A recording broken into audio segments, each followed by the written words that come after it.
ध्यान देंगे, क्या है विद्युत ऋणात्मकता? इलेक्ट्रोनिगेटिविटी।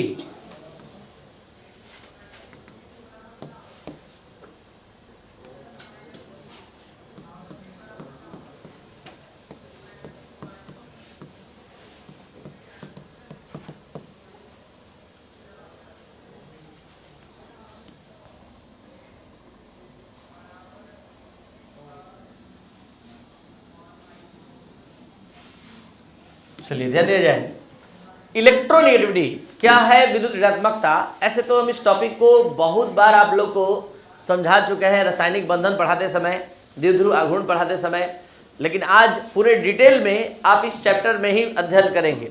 तो विद्युत ऋणात्मकता क्या है, इसको समझने के लिए हम आपके सामने दो एग्जाम्पल दे रहे हैं।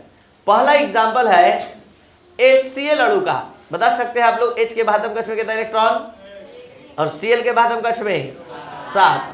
साझेदारी एक एक इलेक्ट्रॉन का होता है, लेकिन ये साझेदारी किया गया इलेक्ट्रॉन एक एटम की ओर नहीं बल्कि एक मतलब बीच में नहीं रह पाता है, ये एक एटम की ओर खिसक जाता है और वो एटम है क्लोरीन। लेकिन अगर हम इस तरह के साझेदारी का अध्ययन हाइड्रोजन H2 अणु में करें तो H अपना एक इलेक्ट्रॉन लाता है, दूसरा H भी एक इलेक्ट्रॉन लाता है, साझेदारी होता है और ये साझेदारी किया गया इलेक्ट्रॉन युग्म दोनों के बीच में ही रह पाता है। कारण है ये दोनों समान एटम है, दोनों में से कोई किसी के इलेक्ट्रॉन को खींच, लेकिन HCl में ऐसा नहीं होता है। क्यों? क्योंकि HCl में असमान परमाणु है, असमान क्षमता है, निश्चित है कि कोई ना कोई खींच पाएगा। तो आपको बता दें कि Cl अधिक विद्युत ऋणात्मक है, इसका विद्युत ऋणात्मकता का मान 3.1 होता है और इसका 2.1। इलेक्ट्रॉन Cl की ओर खिसकता है तो इस पर डेल्टा माइनस चार्ज अपीयर हो जाता है और इस पर डेल्टा प्लस। तो हम ये बताना चाहते हैं कि विद्युत ऋणात्मकता क्या है।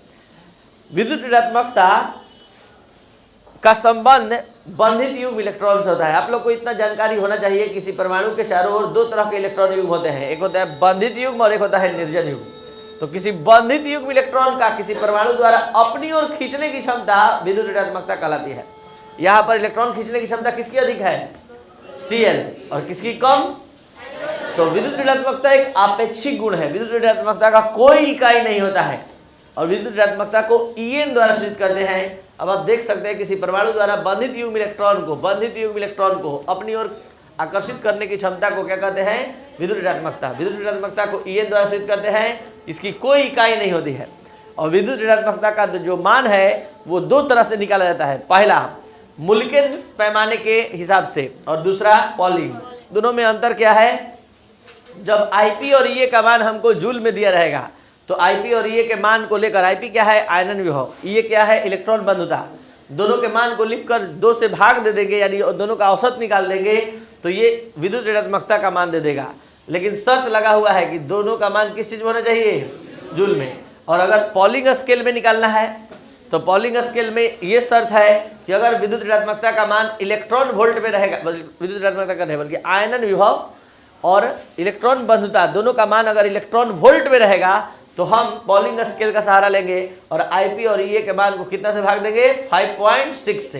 तो 5.6 से भाग देने पर विद्युत ऋणात्मकता का मान निकलेगा और यहाँ पर 2 से। लेकिन शर्त लगा हुआ है कि जूल में रहेगा दोनों का मान, तब 2 से भाग देंगे और जब इलेक्ट्रॉन वोल्ट रहेगा तो 5.6 से।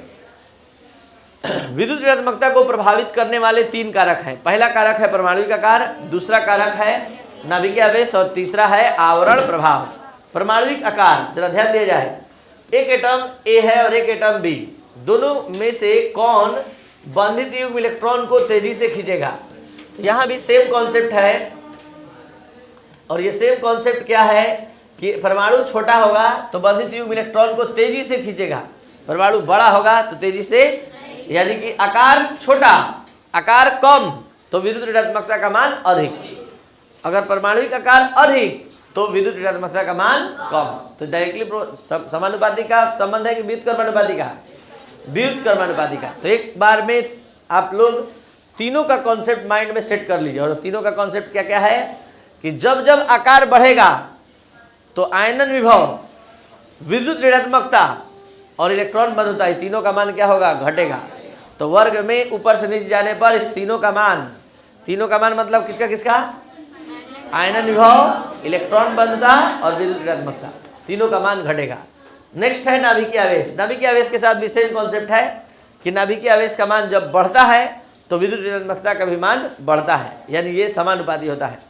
आवरण प्रभाव, पिछले क्लास में पढ़ाते समय आवरण प्रभाव क्या है ये बहुत अच्छे से डिस्कस किया गया था और इसका मेन कॉन्सेप्ट बताया गया था कि जब आवरण प्रभाव प्रभावी होता है तो परमाणु का आकार बढ़ जाता है। अब आप ही बताइए, जब परमाणु का आकार बढ़ जाएगा तो विद्युत ऋणात्मकता का मान क्या हो जाएगा?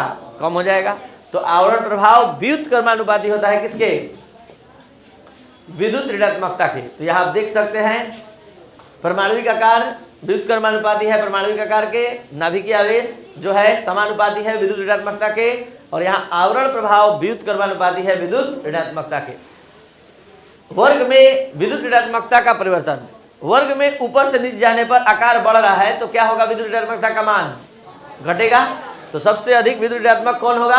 हाइड्रोजन, और सबसे कम फ्रांसियम। तो वर्ग में ऊपर से नीचे जाने पर आकार में वृद्धि होती है, जिसके कारण यह बंधित युग्म इलेक्ट्रॉन को उतना तेजी से नहीं खींच पाता है, तो विद्युत ऋणात्मकता के मान में क्या हो जाती है? कमी। अब हम आवर्त में बात कर रहे हैं। जैसा कि आप सभी स्टूडेंट जानते हैं कि आवर्त में बाएं से दाएं जाने पर क्या होता है? बाएं से दाएं जाने पर क्या होता है? आकार में कमी होती है। तो आकार में कमी होगी तो विद्युत ऋणात्मकता में क्या होगी?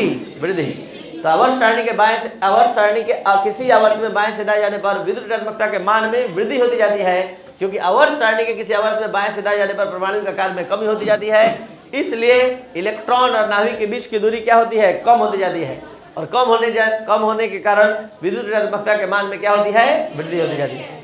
तो सबसे कम विद्युत ऋणात्मक कौन होगा इसमें? सबसे कम लिथियम। तो ये चीज आपको समझ में आ रहा है कि जैसे जैसे हम आवर्त में बाएं से दाएं जाएंगे, और आवर्त में हमेशा बाएं से दाएं ही देखा जाता है, तो यहाँ विद्युत ऋणात्मकता का मान क्या होगा? बढ़ेगा। तो ये था आपका विद्युत ऋणात्मकता का क्लास। इससे पहले हमने इलेक्ट्रॉन बंधुता समझाया था। यहाँ जो भी स्टूडेंट इस चैनल पर नए हैं जरूर इसको शेयर और सब्सक्राइब करें, और नए वीडियो लेक्चर के लिए व्हाट्सएप मैसेज करें 9431434546 पर। Thank you.